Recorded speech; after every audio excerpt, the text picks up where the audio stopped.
የሃያ ቀሚሷ ልዕልት። ይህ ደች ተብሎ የሚጠራው የሆላንድ ህዝቦች ታሪክ ነው። በሆላንድ ውስጥ ከረጅም ጊዜ በፊት አንድ ንጉስና ንግስት ይኖሩ ነበር። በጣም ቆንጆ ልጅም ነበራቸው።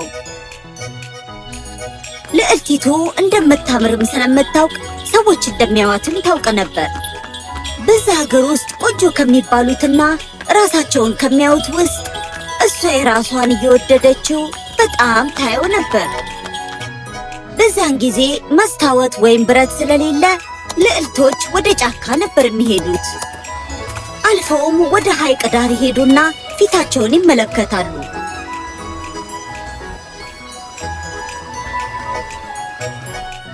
ስለዚህም ለጫካ ለውሃና ለጭቃ ፍቅር ስለነበራት በጭቃ ትጫወት ነበር። ጠዋትና ማታም ከእንስሳት ጋር ትሯሯጥ ነበር። ወደ ቤት ስትመለስ ፀጉሯ ተሞነጫጭሮ የወፍ ጎጆ መስላ ነበር የምትመጣው። ኦ የኔ ውድ ልዕልት፣ እንዴት ነው የፀጉር ብፈታው? አላውቅም፣ እሱ ያንቺ ስራ ነው። እባክሽ ነይ ቁጭ በይና ፀጉርሽ ላበጥርልሽ። ያምሻል። ኦ አንድ ነገር እንኳን ጥሩ አትሰሪም። አንቺ አሮች ነሽ።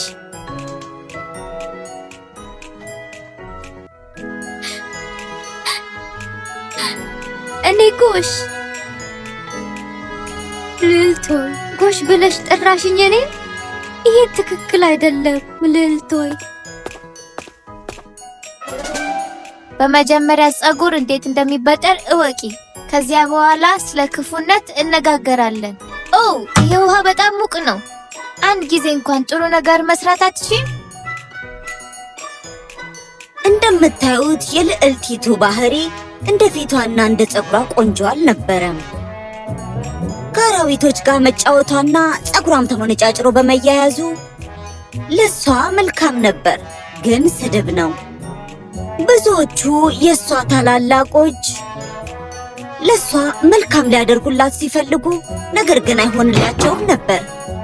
ንግስቲቱ የልዕልትን አስቸጋሪነት ለንጉሱ ነገረችው። ንጉሱም ልዕልቲቱን ስለሚወዳት ፈጽሞ ሊቀጣት አልፈለገም። ዝም ብሎ ለንግስቲቱ ቃል ገባላት።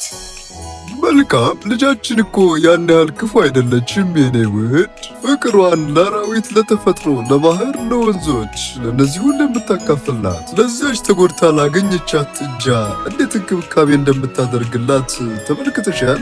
ለወፎች፣ ለሌሎችም እንስሳት ነው፣ ለጓሮች ሁሉ ፍቅሯ።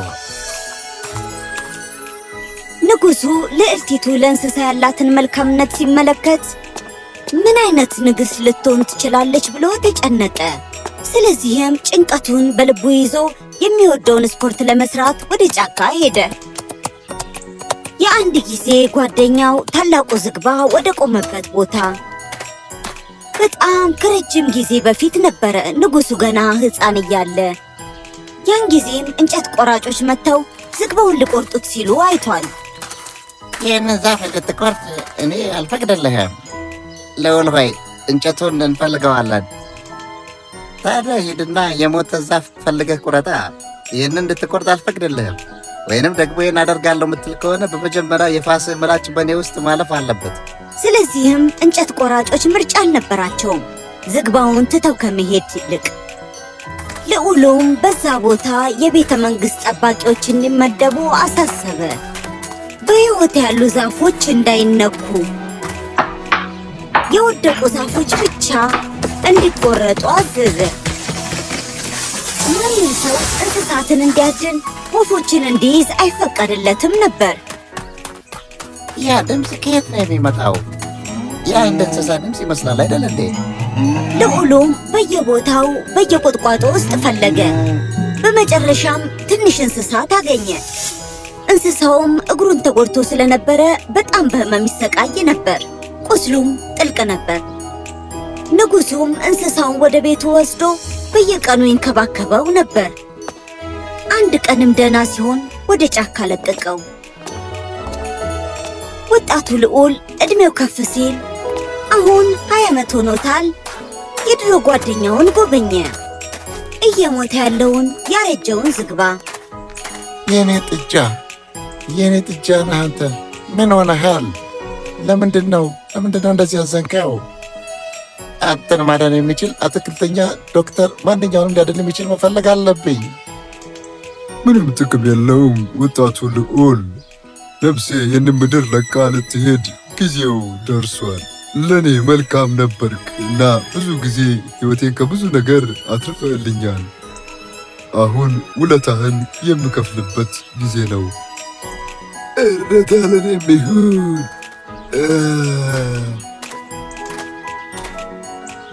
አንተ የኔ ውድ ኦሬንጅ ምን ሆነሃል? በጣም ሰውነት ደክሟል። እኔና ዝግባ ወንድማማቾች ነን። ሁለታችንም እኩል ተረግመን ነው አንዳችን እንስሳ አንዳችን ዛፍ የሆን ነው። አሁን የእርግማናችን ዘመን ስላበቃ ወደ መንደራችን መመለስ አለብን።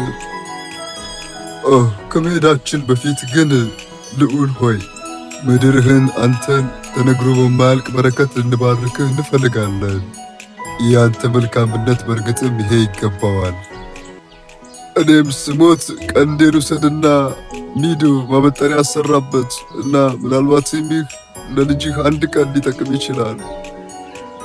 እኔ ስሞት ቆዳዬን ላጠውና ስፋው።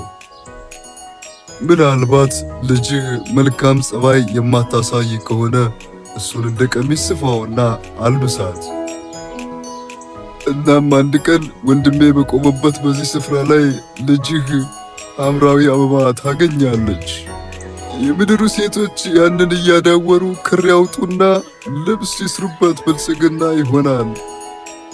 አንተም ገና ሳታቅ ይሄ ጨለማ የሆነ ጫካ ሜዳማ ቦታ ይሆናል። ይህ ስፍራ ሙሉ አበባዎች፣ በጣም የሚያምሩ አበባዎች ይበቅሉበታል። እዚያም ከሚገኘው አበባ ልብስ የሚሰራበት ክር ይወጣል። በዛ በወጣው ክርም ይቺ ምድር ትበለጽጋለች፣ ሀብታም ትሆናለች። ዛሬ ከረጅም ዓመታት በኋላ ንጉሡ በጫካ ውስጥ ሲቆም የድሮ ጓደኞቹ ዝግባና አውሬዎች የነገሩት ትዝ አለው። በጣም የተጨነቀ ልቡ የተስፋ ፍንጣቂ ስላየ ያንን በአእምሮ ይዞ ሊያመሰግን ወደ ቤተ መንግሥት ሮጠ። ከእንስሳ ቀንድ የተሠራ ማበጠሪያና ከዝግባው የተሠራ ልብስ ነበረው።